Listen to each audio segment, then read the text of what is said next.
Chapter 51. Both Sir Hilary Thornton and Chief Inspector Green were waiting for Heldon Foyle when he returned to his office. The superintendent darted a question at the chief inspector as he flung off his overcoat. "Yes, sir," answered Green. "She's at Malchester Row now. There was no trouble at all. She came up to the Grange at 3:30 in a car and asked the maid who answered the door for Mrs. Ellis. The girl showed her into a sitting room, acting on my instructions, and I walked in on her and told her I should detain her. She was angry at first, but in a moment or two she laughed and asked if Mr. Grell was taken. That was all there was to it. I brought her back straight away by train. She seemed to treat it as a joke, but never a word about the case did she utter." "And how did you get on, Foyle?" demanded the Assistant Commissioner. The superintendent plumped into a chair. "I am sending a man up to get a statement from Ivan," he said. "There's much to be said for that Russian if his story is true, and I couldn't see any holes in it." He related particulars of the interview that had taken place in the cell. Neither Thornton nor Green spoke till he had finished. The Assistant Commissioner smoothed his moustache. Green rubbed his head. "Then Grell admitted the murder to Ivan," said the latter, turning a puzzled face to Foyle. "You told me he was not the murderer." "Nor was he," answered the superintendent. "According to Ivan, there was no blood on his clothes or on his hands a few minutes after Goldenburg was killed." "Well, this beats all," exclaimed Green. "I'm hanged if I understand." Foyle lowered his voice to a whisper, and Green's saturnine face became a study as he listened. He gave a little gasp. "It lies between the three of them," said Foyle. "I am inclined to believe that we have been rather wrong in our first impressions of the fingerprints, but it never does to take chances. Suppose you go and take charge at Berkeley Square. There are 4 men there already. Lady Eileen has certainly had something to do with this, and we don't want to lose sight of her." Green went off, his lips puckered into a whistle. Thornton gave a shrug. "And now," he said, "it seems to me rather a deadlock if Mr. Grell and the Princess remain obstinate." "Yes," agreed Foyle. "It's one of those cases in which it is a pity we're not allowed to adopt the French method of confrontation. Still, there's a shot in the locker yet. Perhaps you might care to come along with me and see Grell now. These disclosures of Ivan's make a difference, and rather bear out a suspicion I've had since I talked with Grell." The Assistant Commissioner agreed, and in a little they were walking to Malchester Row Police Station. The office of Bolt, the Divisional Detective Inspector, was empty, and with an order that they were not to be disturbed, Foyle and his chief entered the room. Under the escort of a uniformed inspector, Grell was brought in. The superintendent closed and locked the door, Grell moving stiffly aside to allow him to do so. "Do you know Sir Hilary Thornton?" asked Foyle suavely. Grell bowed. The Assistant Commissioner extended his hand. "How do you do, Mr. Grell? I should have been glad to have met you under happier circumstances, but I assure you that the respect in which I have always held you is not lessened by this unfortunate business." The prisoner shook hands doubtfully, and his eyes flashed a questioning look upon Foyle. The superintendent's face was blandly unconscious of the effect of the Assistant Commissioner's remark, although the words had been rehearsed and revised a dozen times during their walk to the police station. But he had to do with a man as astute and ready as himself. "That's very good of you, I'm sure," said Grell, and a smile illumined his face as he added, "though I don't know why this matter should increase your respect." "Don't you?" said Foyle, laying stress on his words and eyeing the other meaningly. "Suppose it is because since I left you this morning, Ivan Abramovitch has made a full statement to me." A little apprehensive shudder swept through Grell's frame. His lips opened to say something, but he checked himself suddenly. "What's that to do with me?" he demanded quietly. "A great deal if it's true, as I know it to be. Now, Mr. Grell, you are not obliged to answer any questions unless you like, you know that, but I warn you that your failing to do so cannot prevent us arresting the guilty person. We know you are innocent, though whether you may be charged as an accessory after the fact or not is another question. What do you say?" The prisoner had leaned his arm on the table. His fists were clenched until the fingernails bit into the flesh. "If you've made up your minds, so much the better for me," he said with a half laugh. "Who have you fixed your suspicions on?" It was clear that he had doggedly set himself to avoid affording them any help. His chin was as fixed as that of Foyle himself. The strong wills of the 2 men had crossed.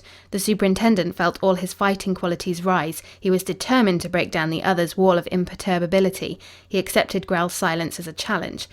Thornton's gentle, cultured voice broke in. "We are only anxious to spare you as much as possible. You are a prominent man, and though you must be brought in, it will serve no purpose to increase what will create enough scandal." "I fear you are wasting your time, gentlemen," said Grell, stretching himself wearily. "Won't it cut this short if I admit that I killed Goldenburg? I will sign a confession if it will please you." The eyes of Thornton and Foyle met for a second. There was a meaning look in the superintendent's, as who should say, "I told you so." Then he took from his breast pocket a piece of paper, which he unfolded as he smiled amiably at Grell. "That is childlike. Your fingerprints prove it is false. Perhaps you will tell us what underlies this note that you sent to Lady Eileen Meredith the day you left London." He read, We are both in imminent danger unless I can procure sufficient money to help me evade the search that is being made for me. If I am arrested, I fear ultimately exposure must come. If you have no other way of obtaining money, will you try to get an open check from your father? You could cash it yourself for notes and gold and bring it to me. For God's sake, do what you can. I am desperate." He read it swiftly, as though certain of the accuracy of the words. As a matter of fact, he was not. He had pieced together the broken words and phrases that he had taken from the burning paper in Eileen Meredith's room as well as he could. In filling up some of the gaps, he might have been preposterously wrong. "Where did you get that?" demanded Grell. "Eileen told me she had burnt it." His words were an admission that the note was practically correct. Foyle placed it carefully back in his pocket, while Grell stared at the opal shade of the electric light. "She did burn it," he answered. "I chanced to be able to retrieve the message.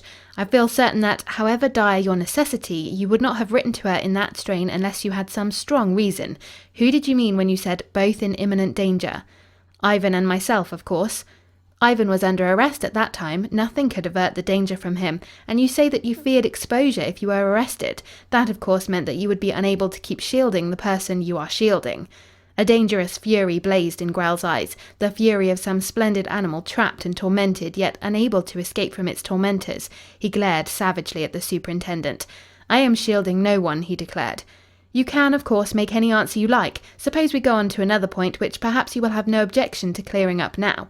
We have Harry Goldenburg's record. We know he had been blackmailing you, and we know that he was your brother. No, sit still. He was your brother, was he not?" "My half-brother. How did you know that? How did you know he was blackmailing me?" Grell spoke tensely.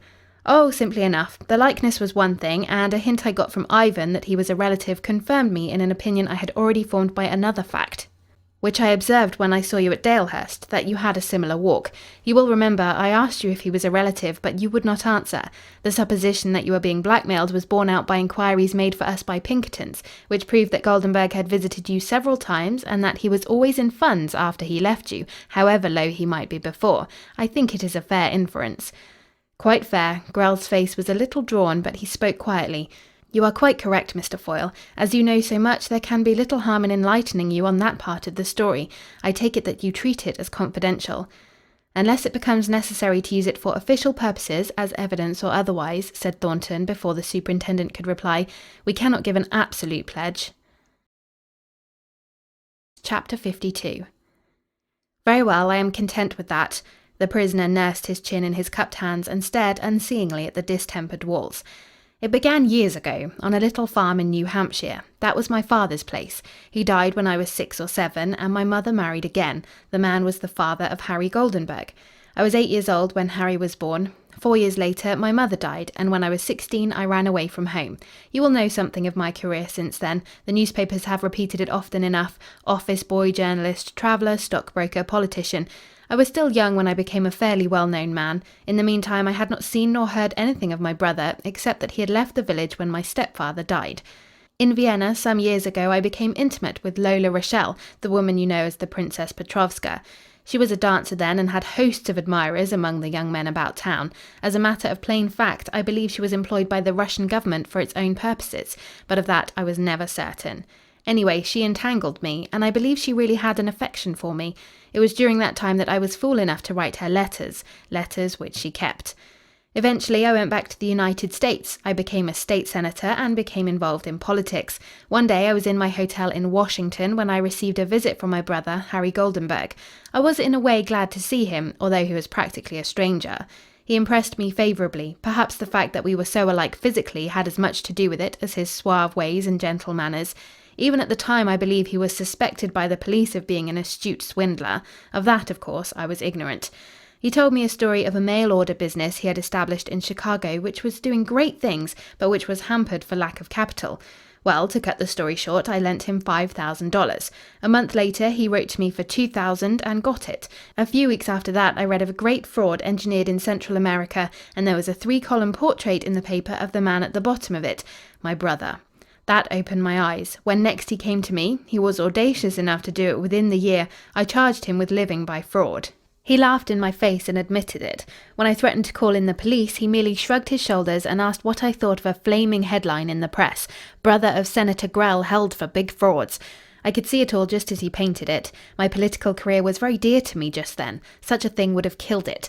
I knew if I exposed him, he was capable of carrying out his threat. However, I told him to get out of the place before I threw him out of a window. He could see I was losing my temper and took a little pistol from his pocket, a derringer. I have a number of letters which you sent to a lady in Vienna, he said. I know many newspapers which would offer me a good price for him. I think it was perhaps fortunate for me that he held the pistol, or I might have done something I should afterwards have regretted. He flung a letter face upwards on the table. It was one of those I had written to Lola Rochelle.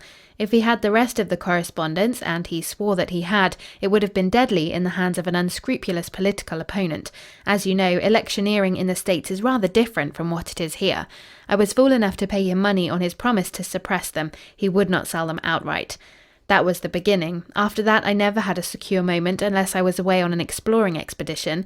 The moment I reappeared in civilization, my brother would seek me out. He was cunning enough to press me only to the verge of endurance. He could judge exactly how much I would stand.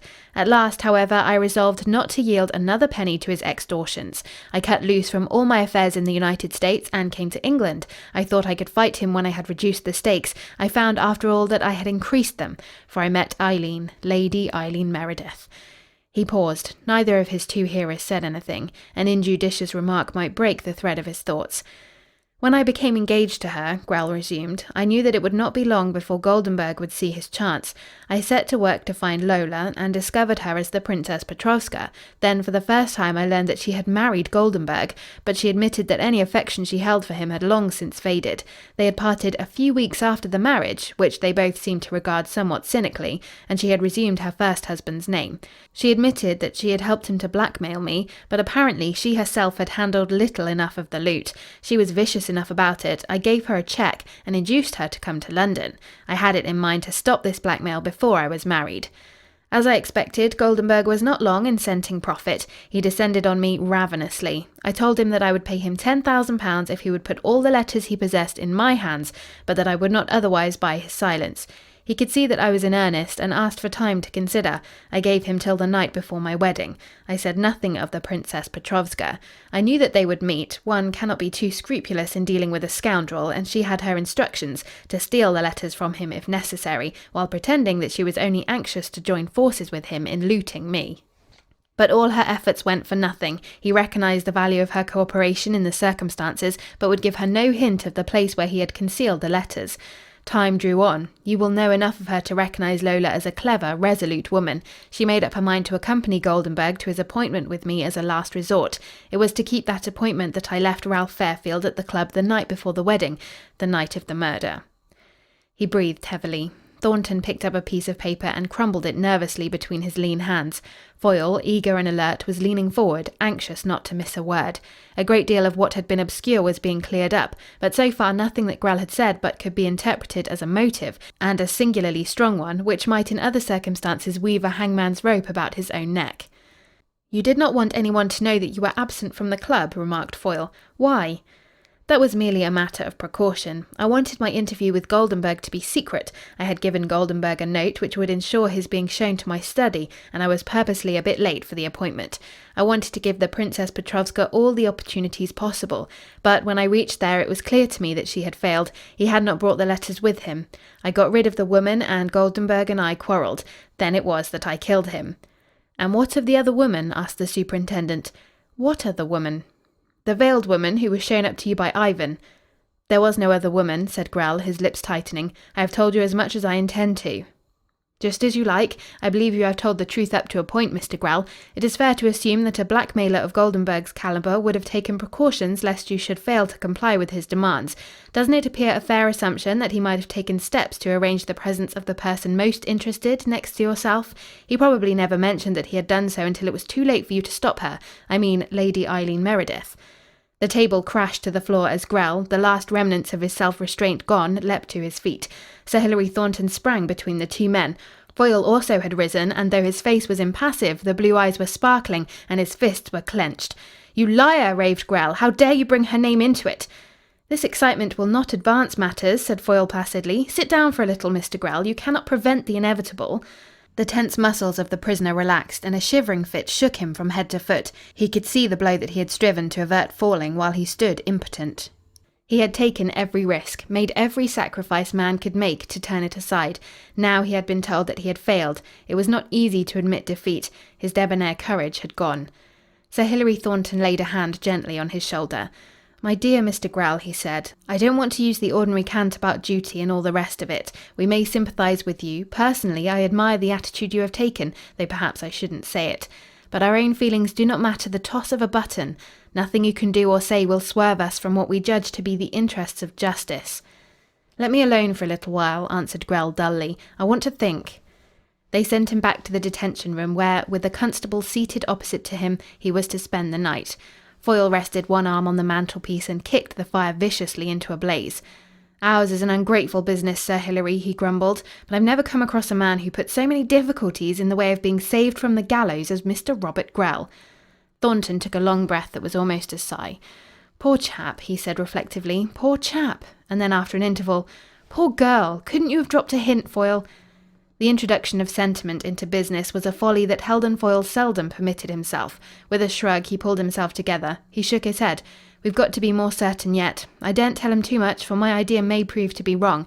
You must remember that it was undoubtedly Eileen Meredith's fingerprints on the dagger. At present, it is only surmise of mine how they got there. Finding the prints on her blotting pad, which I showed you, corresponded with those on the dagger you gave me, was one of the biggest surprises of my life, but we may clear it up now." Said Thornton. "Well, we shall have to look sharp." A thought struck Foyle. He stood rigid as a statue for a moment, and then slapped his knee with sudden energy. "By God, I believe I've got it!" he exclaimed, and jumped for the telephone. "Put me through to the yard." "Hello, I want Mr. Grant." "That you, Grant? About the Grosvenor Gardens case, tell me, might the fingerprints on the dagger have been caused by someone withdrawing it and replacing it after the murder had been committed? Would the second handling have obliterated first prints?" "Blurred them. I see. But if the person who first handled the dagger wore gloves?" "Thanks. That's what I wanted to know." He replaced the receiver and turned triumphantly on Thornton. "That bears out my idea, Sir Hilary. Will you excuse me while I see if Bolt's on the premises?" Without waiting for a reply, he darted from the room. The Assistant Commissioner's brow puckered, and he thoughtfully replaced the upset furniture. By the time he had finished, Foyle had returned. "Just caught him," he said. "I've sent him to collect all the men he can find to make some fresh inquiries." "I'm a little bewildered," confessed Thornton, jingling some money in his trousers pockets and turning blankly upon the superintendent. "Do you think you'll be able to do it, to bring this crime home to the Princess Petrovska?" "I think I can," replied the superintendent. "I was a blind ass not to see it earlier. Lola's alibi, which is proved to be false if what Grell and Abramovich say is true, helped to blind me. I was thrown off, too, by the fingerprints on the blotting pad, which corresponded to those on the dagger, and also to those on the typewritten warning which Ivan sent me. The only plausible motive for Grell's actions, if he was not guilty himself, and that we are fairly certain of, was his desire to shield someone else. There could be only one person for whom he was willing to make such a sacrifice, Lady Eileen Meredith." "Yes, I understand that, but the fingerprints on the warning—" "They puzzled me for a while, but that was made clear when I talked to Ivan. He had typed it on the blank half-sheet of a letter given to him by Grell. That letter, it is only an assumption of mine, was one that had been written to Grell by Lady Eileen. That clears that point." "Still, I don't see how you have anything against Lola more than you had before." "There is this. The weak link in the chain of evidence against Lady Eileen Meredith was the lack of motive.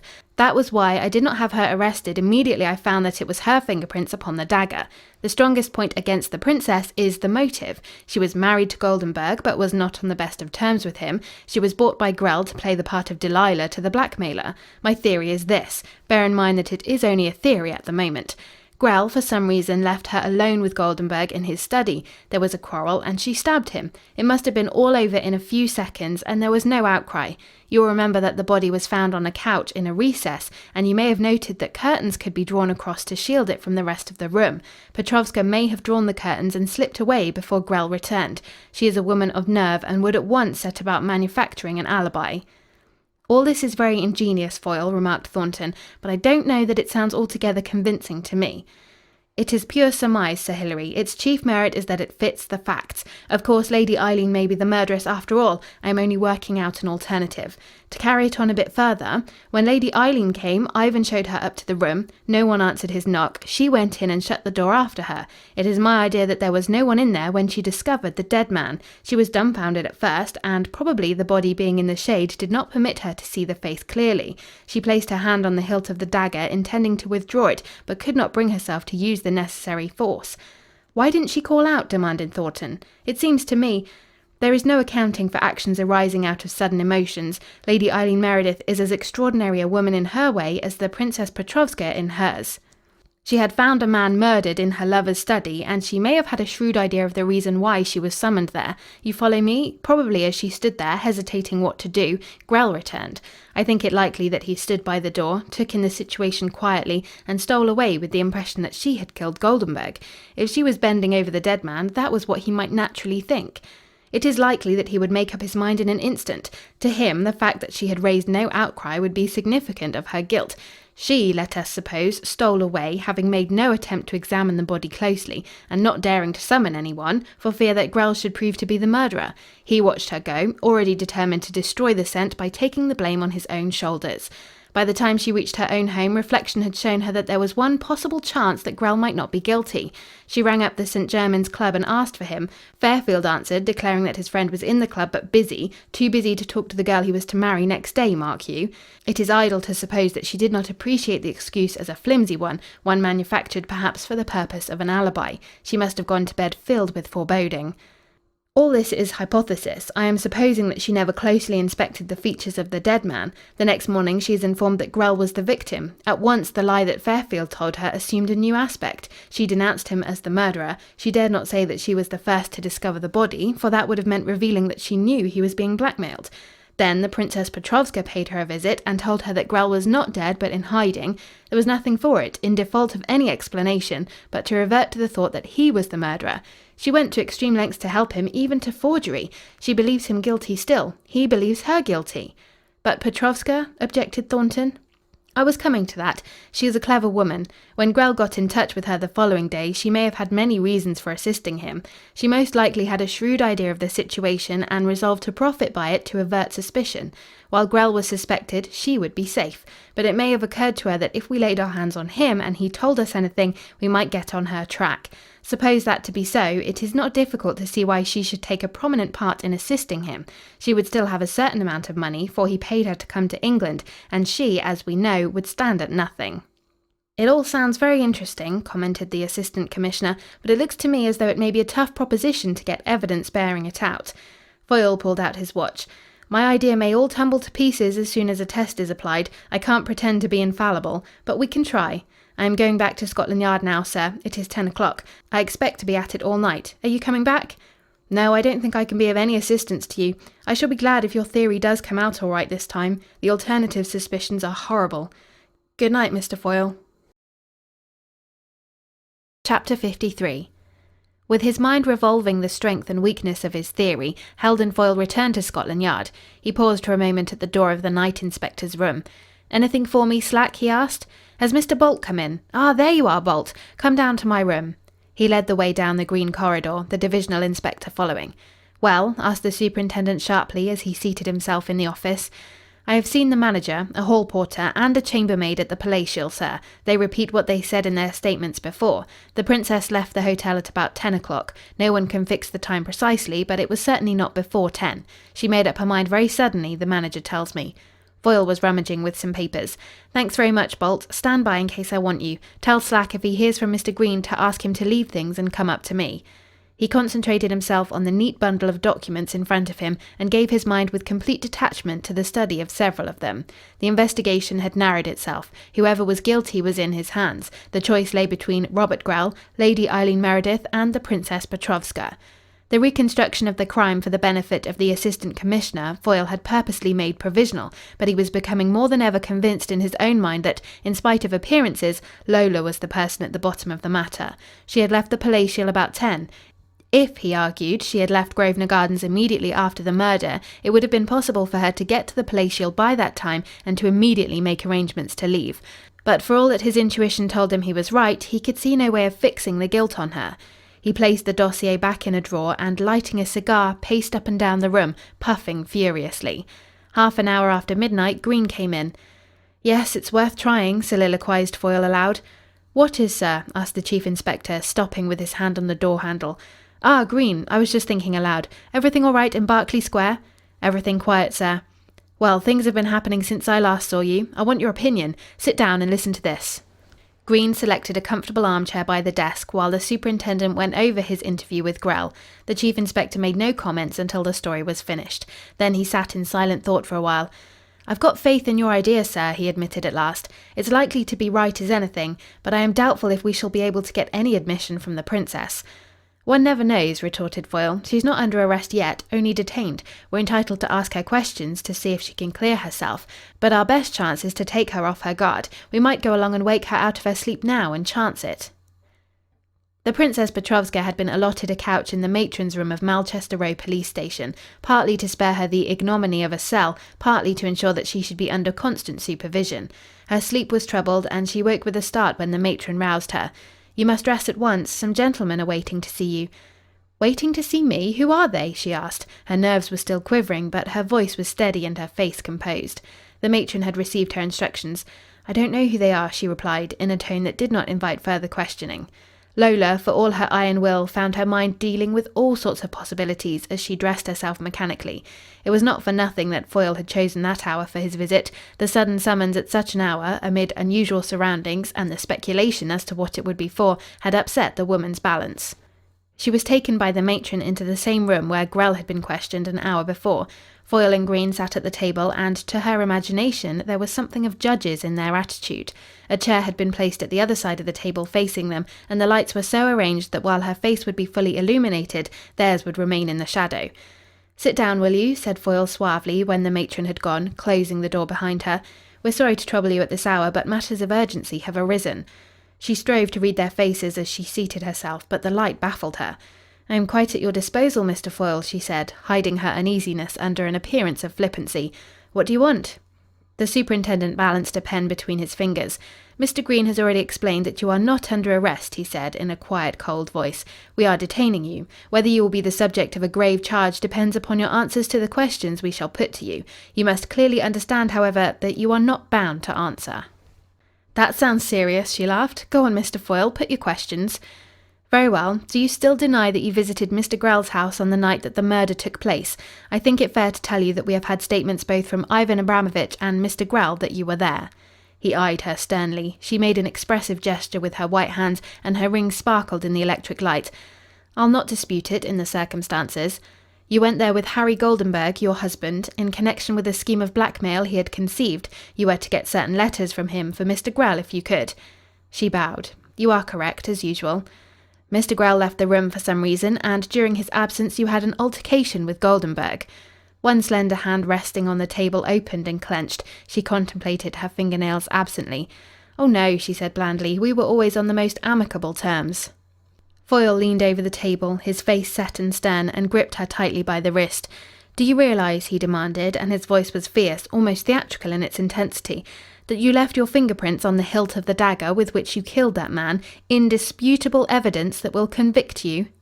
She shuddered away from him, but his hand grip bruised the flesh of her wrist as he held her more tightly. He had timed his denunciation well. The strain she had put on herself to meet the situation snapped with the sudden shock. For a brief second she lost her head. She struggled wildly to release herself. His blue eyes, alight with apparent passion, blazed into hers as though he could read her soul.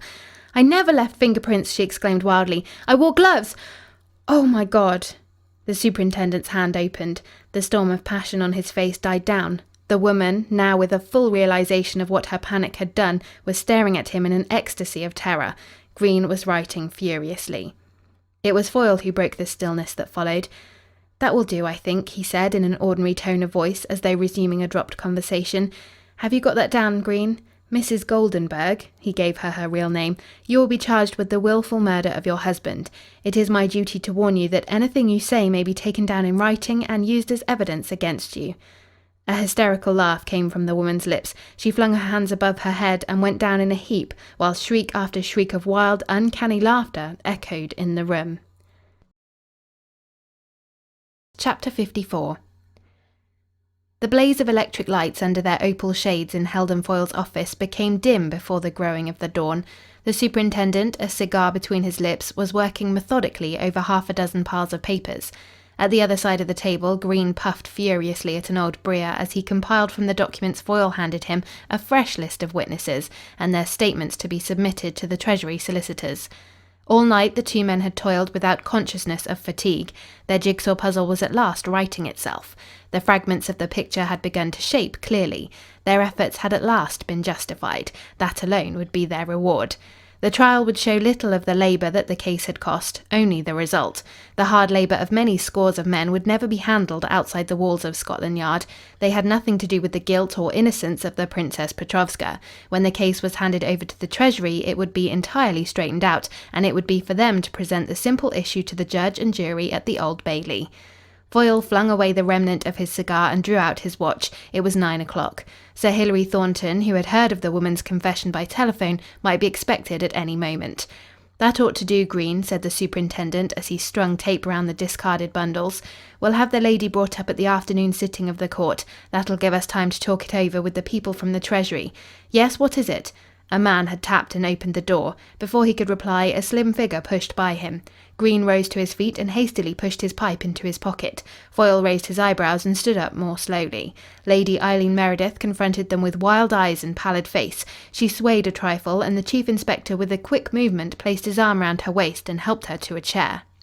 "You are not well, Lady Eileen," said Foyle, slipping to her side. "Shall I do something? Send for a doctor?" She waved a slim hand in an impatient negative. "I shall be all right in a minute," she gasped. Her throat worked. "I wanted to see you, Mr. Foyle. I wanted to tell you. Her voice trailed away in piteous indecision. Heldon Foyle whispered a few words to Green, who nodded and passed out. The superintendent took a small decanter from a cupboard, poured something into a glass, and added some water. "Drink this," he said sympathetically. "You will feel better afterwards. That's right. Now, you wanted to tell me something?" A little colour returned to the girl's pale cheeks. Her hands opened and shut convulsively. "The paper this morning," she exclaimed incoherently. It said... Foyle rubbed his chin. "It said that we had detained a man in Sussex," he said encouragingly. She pulled herself together a little, but her whole form was trembling. "It was Mr. Grell?" she asked eagerly. He inclined his head in assent. "Yes, it was Mr. Grell." Her face dropped to her hands and her frame shook, but when she raised her head she was dry-eyed. The emotion that possessed her was too deep for tears.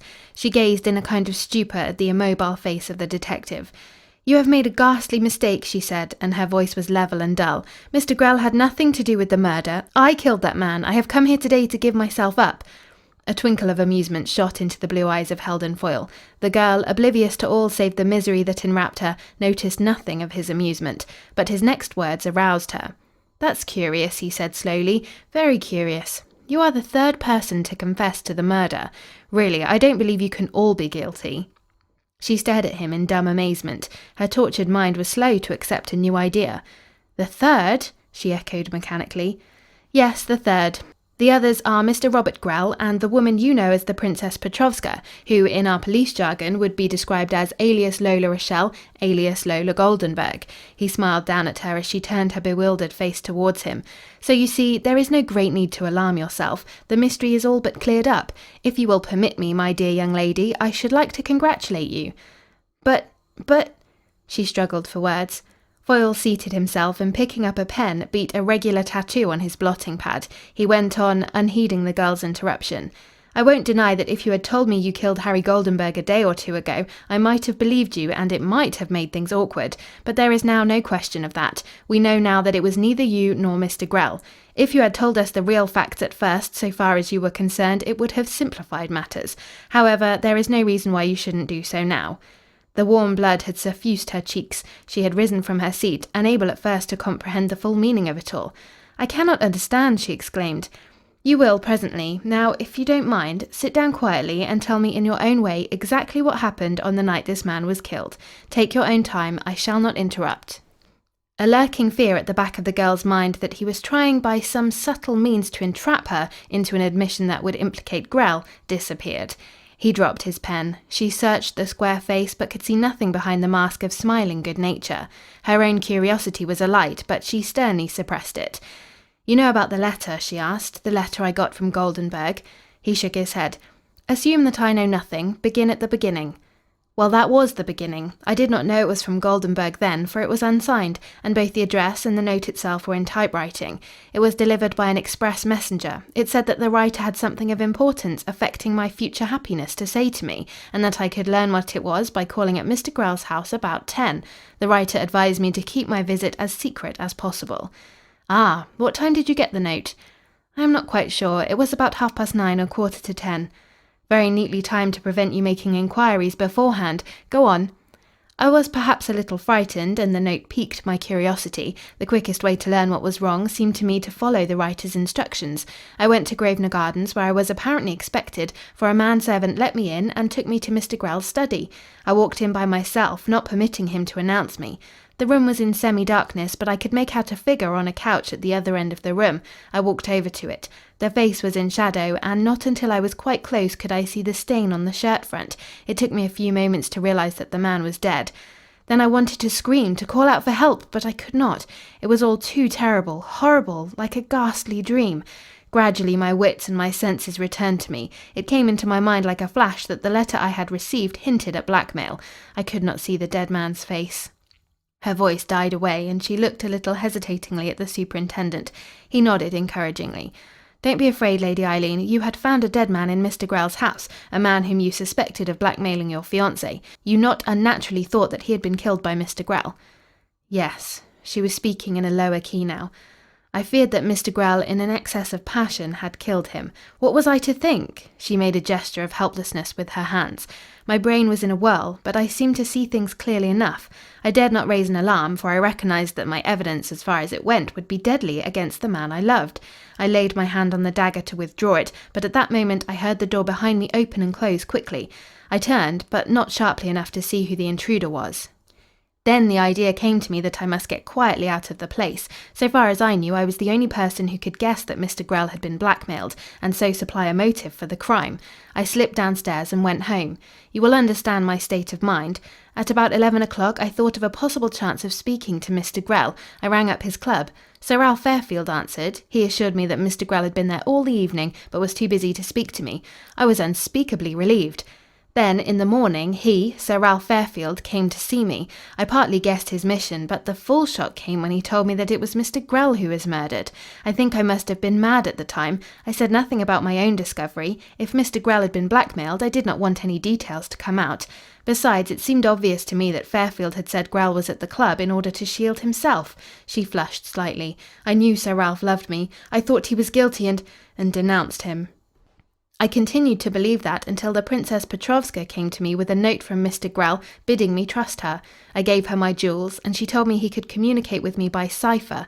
I returned to my first idea that he had killed Goldenburg. The princess told me the murdered man's name, rather than submit to blackmail. I determined to do all I could to help him, for, murderer or not, I loved him. I loved him. You know how our attempt to communicate by cipher failed. A day or two ago he sent me a note, a mysterious note, saying we were both in danger. I could not understand that part of it, but it was clear he wanted money. I could not get it except by putting my father's name to a cheque. You know all about that. I took a taxicab and arranged to meet him at Putney. You went to the General Post Office before that, interposed Foyle. Yes, I wanted to order a motor car to meet us at Kingston. I thought it safer to do it from a public call office so as to leave as little trace as possible. I picked Mr. Grell up at Putney and gave him the money. Neither of us referred directly to the murder during the journey.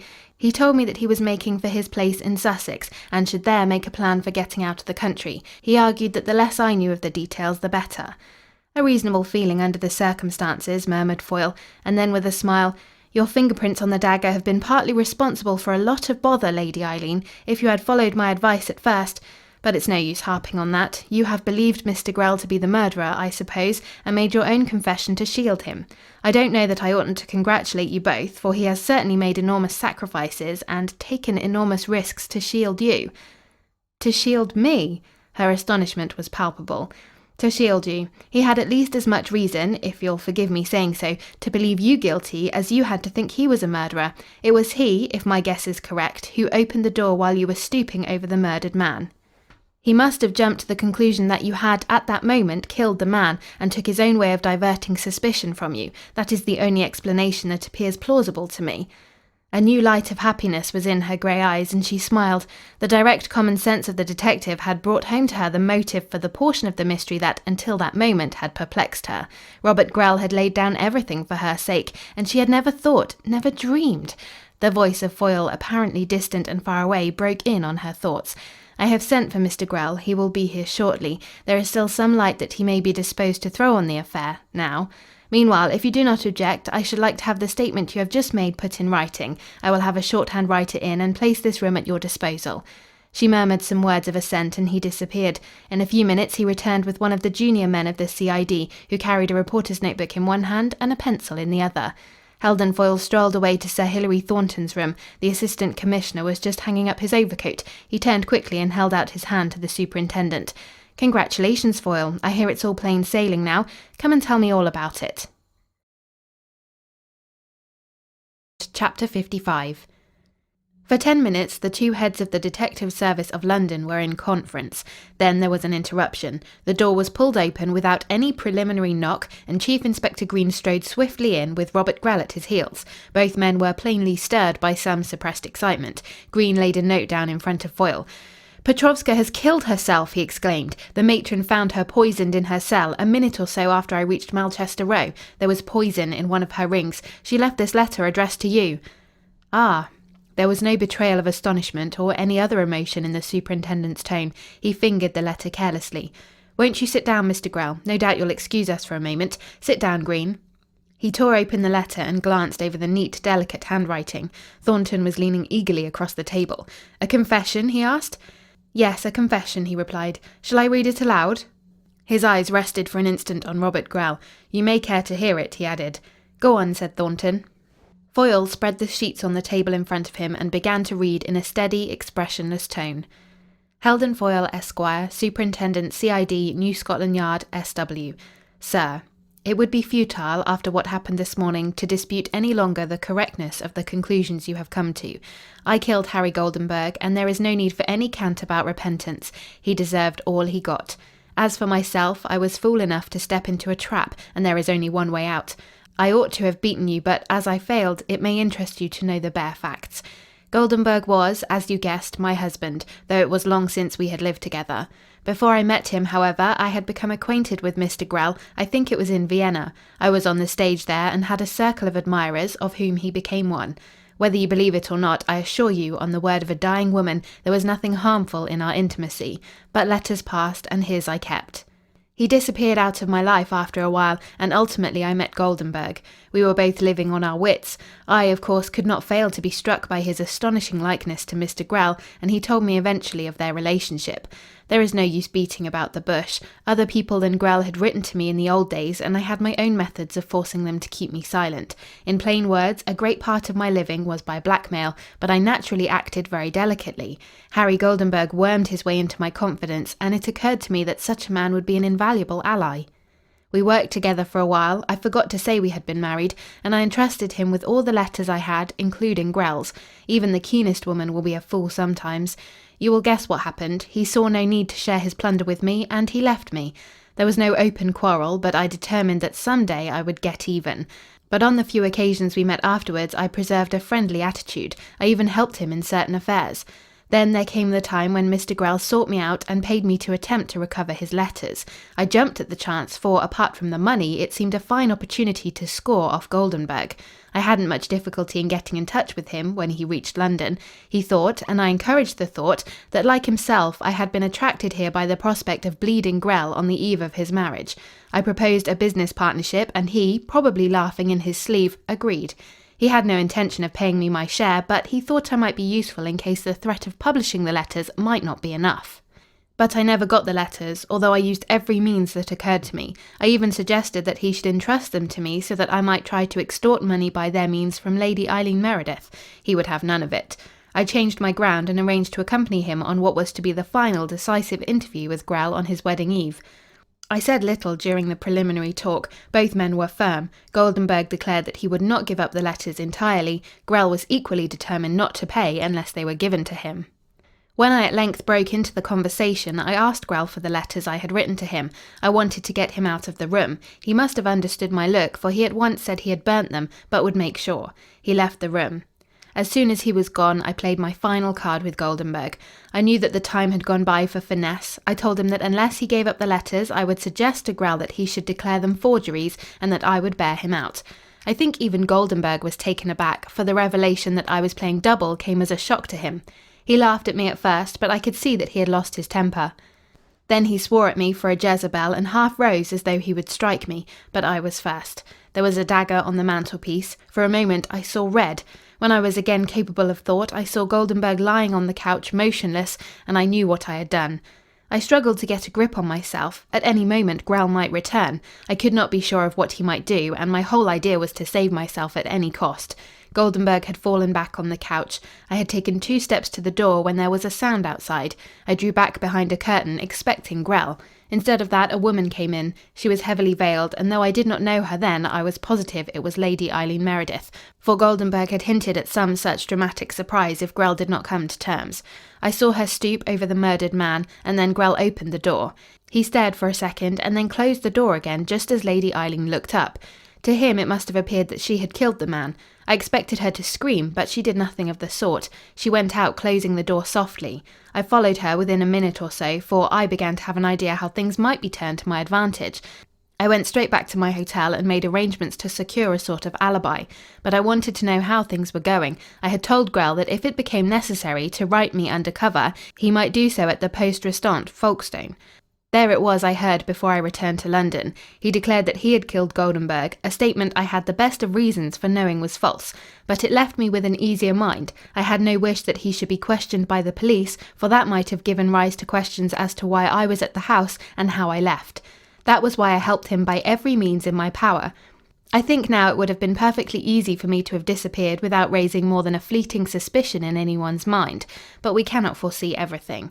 And I believed that my safety lay in keeping Grell at liberty. What he thought of my motives for helping him, I do not know. He may have believed them to be gratitude or something else. Anyway, he trusted me, and to make sure, I more than once hinted that I had an idea that Lady Eileen Meredith was the guilty person. It was I who supplied funds for the most part, and it was only when my resources threatened to give out that we tried other methods. When I left for Liverpool, I was nearly at the bottom of my purse. The arrangement with Mr. Grell was that I should remain in hiding there until such time as he could obtain money to enable us to get out of the country. Then I was to join him. I got a wire from him at last, fixing Dalehurst Grange, and knowing that the stations would be watched, I determined to motor down. This explanation should make the things clear you do not already know. L.P. Heldon Foyle finished reading, and there was a moment's silence, broken at last by a gasp from Grell. It was she, then, not... Not Lady Eileen Meredith, interrupted Foyle, but do you confirm what she says there, Mr. Grell? Grell reached out and took the paper with a hand that shook. He scanned it quickly and handed it back to the superintendent. She is right in everything she says about me, he admitted. I did think, God forgive me, that my own eyes were right. I believed that Eileen had killed that man. That it was influenced me in everything I did. Till this moment I had no idea. He wheeled almost angrily on Green. Why didn't you say why you brought me here? The chief inspector shrugged his shoulders. My instructions were to bring you here, not to give explanations. I thought it best that you should learn all there was to know at your leisure, interjected Foyle. Of course, we knew nothing of this, he tapped the confession as he spoke, before you came in. Sir Hilary Thornton smoothed his moustache. It has been an unpleasant business for all of us, he said urbanely, and particularly for you, Mr. Grell. I can scarcely apologise for the trouble you have been caused, for, frankly, you have brought it all on yourself, though unofficially I may say that I have never known a man behave with greater courage than you have in this matter. I am afraid that some of the things your friends, your associates have done will have to be answered for, but anything consistent with our duty will be done for them. Perhaps Mr. Foyle will tell us the story of the case now. You are at least entitled to that. Chapter 56. A deprecating smile came to the superintendent's lips. Robert Grell was studying him curiously. He recognised that he owed much to the blue-eyed, square-faced detective. Yes, I think I am at least entitled to that, he echoed. Foyle gave a shrug. As you like, gentlemen, you once complained, Sir Hilary, that I talked like a detective out of a book. This kind of thing makes me feel like one, except that, in this case, I cannot claim much credit. I only used common sense and perseverance. Let us have it, said Grell. He was beginning to be his own masterful self. Very well. It has all been a matter of organisation. You will remember that in dealing with an intricate case, no man is at his best working alone.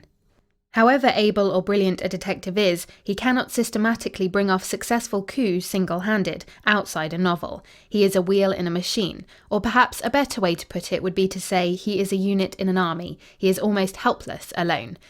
There are many people who believe that a detective's work is a kind of mental sleight of hand. By some means, he picks up a trivial clue which inevitably leads, by some magical process, to the solution of the mystery. I do not say that deductions are not helpful, but they are not all.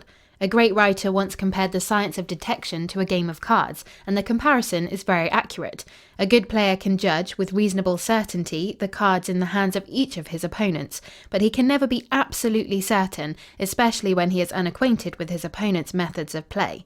Detection can never be reduced to a mathematical certainty until you level human nature, so that every person in the same set of circumstances will act in exactly the same way. Like doctors, we have to diagnose from circumstances, and even the greatest doctors are wrong at times. Specialist knowledge has often to be called in.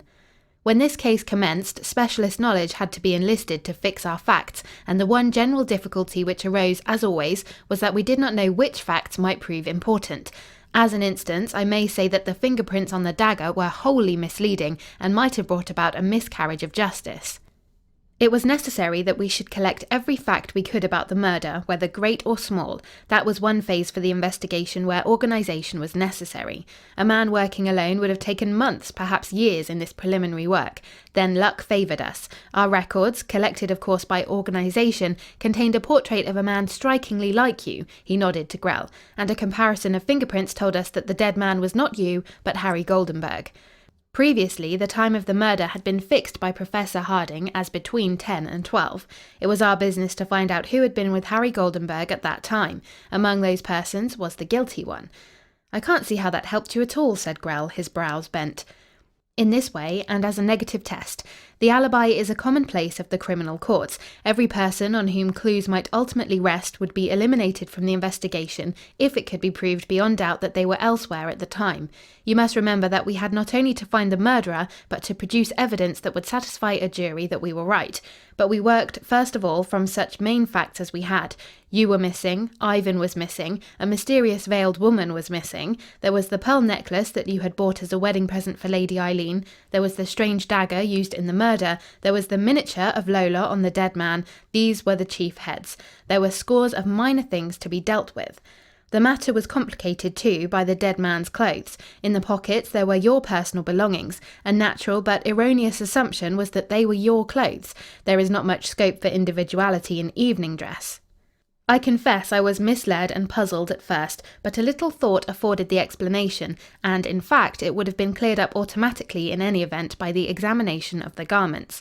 Now, subtlety may be an admirable thing, but it can be overdone. I have never believed that, because a certain thing seems obvious, it is necessarily wrong. It was reasonably certain that one or all of the missing persons had knowledge of what had happened.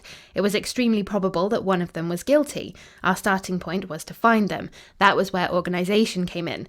The miniature helped me to bluff Sir Ralph Fairfield into an admission that it was the portrait of Lola of Vienna, and I purposely showed it to some newspaper men on a pretext. One of them commented on the likeness to the Princess Petrovska, who was staying at the Hotel Palatial, and I at once telephoned to the hotel and discovered that she was supposed to have left at 10 on the evening of the murder. A reference to the St. Petersburg police gave us a few more facts about her. She became a possibility as the veiled visitor. The fingerprints on the dagger, although we should have adopted a different method had we known what we now know, helped us to narrow the investigation, for they apparently, and actually by luck, settled the innocence of several people who might have been suspected. Lady Eileen Meredith came to me with a story that seemed to implicate Sir Ralph Fairfield. There seemed just a possibility that she was right, for I could conceive jealousy might be a motive, though of course there was so far nothing to explain why the master of the house and his valet should take to flight. I took Sir Ralph's fingerprints by a ruse, and to me that seemed fairly satisfactory proof that he was not the man. Of course, I was then presuming that the fingerprints were those of the murderer. Then I received information that Ivan and a man my informant took for Goldenburg had been seen at Victoria Station on the night of the murder. I managed to find Ivan and, by a threat, got a partly formed opinion confirmed. He knew that the murdered man was not Grell. I took from him the pearls that were to have formed a wedding present and let him go after taking his fingerprints. My idea was to have him watched, for I felt confident that he was in touch with his master, whom I believed to be the murderer. But it was not enough to follow one line. We used the fact of the striking similarity of Grell and Goldenburg to advertise for the former under the name of the latter. The mere fact of throwing the description broadcast was calculated to make any attempt to escape more difficult. Meanwhile, we were making inquiries about everyone concerned in the case by cooperation of foreign police forces, and particularly with the help of Pinkerton's agency in the United States. It was all organisation, you see. The individual counted for little. The first attempt to communicate with Fairfield failed, not through the working of any miracle on our part, but by patient watching. I stole a note from Fairfield, which gave us something to act upon in the East End. Remember, the immediate object of our search was Robert Grell, not necessarily for the murderer. Do you follow? I think I do, answered Grell. You wanted at least an explanation from me. Precisely. Well, on top of that, we got a typewritten letter informing us of the kidnapping of Waverley. That letter was important, for its contents showed that we were up against people who were absolutely reckless. We were able to trace, too, a typewriting machine as having been sold recently to a man named Israel in Grave Street. There were fingerprints on the letter, and they corresponded to those on the dagger. As a matter of fact, I recently found out that the letter had been written on paper given by you. You had torn a half-sheet from an old letter, and I can only presume it was one that had been written to you by Lady Eileen Meredith, for they were her fingerprints. We paid a surprise visit to Grave Street, and although we were unable to lay our hands on anyone of much importance to the investigation, we hit on the cipher with which it was intended to communicate with your friends. Now, we had already, as you know, taken every precaution to stop supplies. It was obvious that sooner or later money would be wanted, and we rigorously watched the persons who were likely to be applied to. Up to this point, circumstantial evidence pointed clearly to you, he nodded towards Grell, as the murderer. Something of the sort happened, for Lola went to Lady Eileen, and we were able to lay hands on her. But we failed to get her identified as the veiled woman who had visited the house in Grosvenor Gardens. I will confess that at that time, I never had any suspicion that she was the actual murderess. We had no adequate excuse for detaining her after she handed the jewels over, with an explanation endorsed by Lady Eileen Meredith. I had taken her fingerprints, and they did not agree. It was palpable that the attempt to baffle us was being shrewdly organised. I tried a different way of getting information, an attack, so to speak, by the back door. I enlisted the help of a criminal. He was acting more or less blindly, but by his help we stopped the burglary affair that was planned. In the pocket of one of the men we arrested, we discovered 2 advertisements, worded so as to convey a cipher key without exciting suspicion. We had them inserted, and naturally arranged to keep an eye on the office, for the word tomorrow suggested one to be inserted the following day. There is always wisdom in gaining the confidence of those concerned in a case if you can. I was trying hard to establish friendly relations with Lady Eileen and Sir Ralph Fairfield. Each was difficult to handle, but with Sir Ralph I succeeded to some extent. I used him to try and learn something from her. She realised that the cipher was known and went to the newspaper office to try and stop the insertion of the advertisement that might enable us to find Grell. Of course she failed, and we got a message which had been handed in by Petrovska. One of our men followed her. We deciphered the message, and it enabled us to discover your hiding place on the river, but the business was muddled and you got away. We found the sheath of the knife used in the murder among other belongings you left behind. By the way, we understand that that dagger had belonged to Harry Goldenburg. How came it to be lying about your room? Grell shook his head. That is a mistake. The dagger was mine. It is possible that he had a similar one. Yes, that is possible. But in the event, the point does not matter much. What was more important was that we had driven you out of a secure hiding place. Meanwhile, Pinkertons had been hard at work on the other side of the Atlantic, and many episodes of your private life were minutely examined. Their detectives it was, too, who had discovered that Goldenburg and Petrovska had in some way been associated with you. What they found out pointed to blackmail. Here appeared an adequate motive for you to murder Goldenburg. Grell tapped impatiently on the table, but did not interrupt. Heldon Foyle went on. We could not blind ourselves to the fact that you were not the type of man who would commit an ordinary crime under stress of temptation, but homicide is in a class by itself. You might have committed murder. Indeed, there was the strongest possible assumption that you had done so. You will observe that there was nothing miraculous in what we did. One step led to another in natural sequence. On the barge, we got the letter that led to the tracing of Ivan at the gambling house in Smike Street. We knew your finances were cramped. We were, as opportunity offered, limiting your helpers so that we might force you to show yourself. That is what happened. You went to Sir Ralph Fairfield and succeeded in dodging our men, so far. It was Fairfield's servant who gave you away. He came to Scotland Yard and in my absence was taken away by Sir Ralph. When I returned, I arranged to get Sir Ralph out of his chambers for a time, sufficient to allow me a talk with his servant. I then bluffed some idea of your mission out of Sir Ralph. I found you had been refused money. You had already applied once to Lady Eileen Meredith for money. There seemed a chance that in your desperate state you might do so again. I went to Berkeley Square. Lady Eileen had gone out. I got into her sitting room on pretext of waiting for her. On the fire were fragments of a note from you, and I was able to make clear several words. That made me determined to examine her desk. I found a checkbook, but the used counterfoils were not in her handwriting, nor did the amounts and the people to whom they were payable seem those that would be found in a personal checkbook of hers. I searched the blotting pad and was able to make out the words Burley and £200. The assumption I drew from that was startling enough, but it was still more startling to discover on the blotting pad a fingerprint which, as far as my recollection went, corresponded with those on the dagger.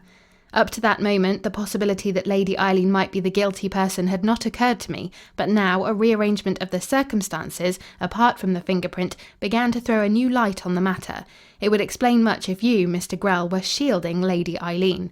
I could think of no motive, however, and resolved to hold the matter over for the time being. Even if I had good cause for my suspicion, it was still essential to find you. You obviously held the key to the mystery. We found out that you had met Lady Eileen and driven to Kingston, not by shadowing, for our man failed there, but by getting hold of the cabman who drove you. With the aid of the provincial police, we were able to trace you to Dalehurst Grange. I feared that you might be on the alert for any step taken by Mr. Green, and so acted by myself in getting into the house. Your manner, when I confronted you, impressed me favourably. It was not that of a guilty man. But I could not let an opinion bias me, for, in spite of everything, you might still have been guilty. There was a great possibility that you were an accessory.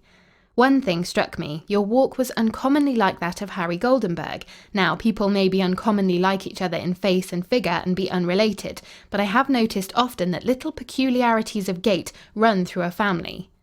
I had thought you might be a relative of Goldenburg's, but not till that moment did I become certain of it. You will remember that I put some questions that might have seemed offensive. I wanted you to lose your temper. It was conceivable that you might blurt out something.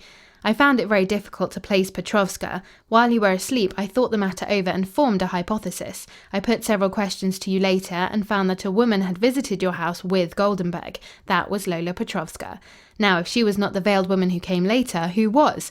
For the sake of my theory, I put her as Lady Eileen. Very well. Lola and Goldenburg had visited you together, but she had assisted you since the murder, and she was hardly likely to do that if she was on friendly terms with the blackmailer and knew you had killed him. So it came to my mind that you might have used her in an attempt to get the compromising letters, and then it occurred as a remote possibility that she might, after all, be the guilty person, but to assume that, it was necessary to explain away the fingerprints, for they were not hers. All this led to the supposition that the dagger had been handled by someone after the crime. That person must have been Lady Eileen, therefore she must have been the veiled woman, you see? But this was supposition, which a single fresh fact would destroy. I held on to you, and Lola walked into our trap. An interview with Ivan cleared up some of the vague points in the story and confirmed my theory. You will understand that I was ready to drop it the moment it failed to fit the facts. Indeed, to make assurance more sure, I sent a story out to the papers, which I felt sure would convey to Lady Eileen Meredith that you were in great peril, and which, if she was guilty, might induce her to confess to save you. It had an effect rather different to that which I intended. Your clumsy attempts to take the guilt on yourself made me more sure than ever of your innocence. This morning we laid a trap for Lola. She was suddenly aroused out of her sleep, and I surprised her into what amounted to an admission of guilt. Grell rose from his chair with extended hand. I rather believe that I have made a fool of myself, he said. You have done a great deal more than you adopt credit for. I cannot thank you now, but later. I suppose I am at liberty now? I must see Lady Eileen at once. You will have to give evidence at the inquest, said Thornton. That is all. The step this woman has taken will save us all a great deal of trouble. Of course, what Mr. Foyle has told you is entirely confidential. Of course. Lady Eileen is here if you would care to see her now, said Foyle. Will you come with me? Grell followed the superintendent along the corridor. At the door of his own room, Heldon Foyle stopped and knocked. Here you are, he said. Robert Grell opened the door. End of chapter 56, and end of the Grell Mystery by Frank Froust.